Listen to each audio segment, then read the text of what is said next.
Welcome to my channel. Today we will be talking about the topic of whether Questrade is cheaper than other Canadian brokerages.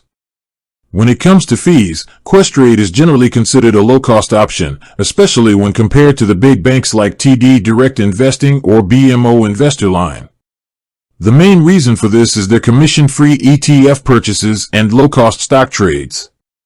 Let's break it down. With Questrade, you can buy ETFs with no commission.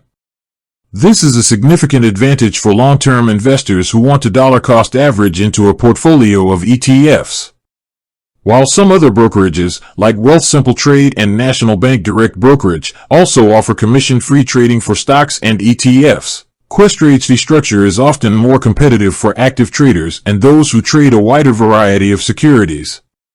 While the big bank brokerages often charge a flat fee of around $9.95 per stock trade, Questrade's commissions are structured differently. They charge a minimum of $4.95 and a maximum of $9.95 per trade, or 1 cent per share. This can lead to substantial savings, especially on smaller trades. However, it's important to be aware of other potential costs. Questrade does charge fees for selling ETFs.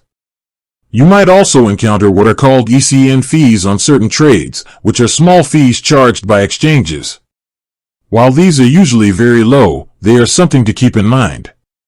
In conclusion, Questrade is often cheaper for Canadian investors, particularly for those who frequently buy ETFs or make smaller, individual stock trades. However, it's always wise to compare their specific fee structure with other platforms based on your personal investing habits. With that being said, thank you for watching. For more finance videos, kindly check my page.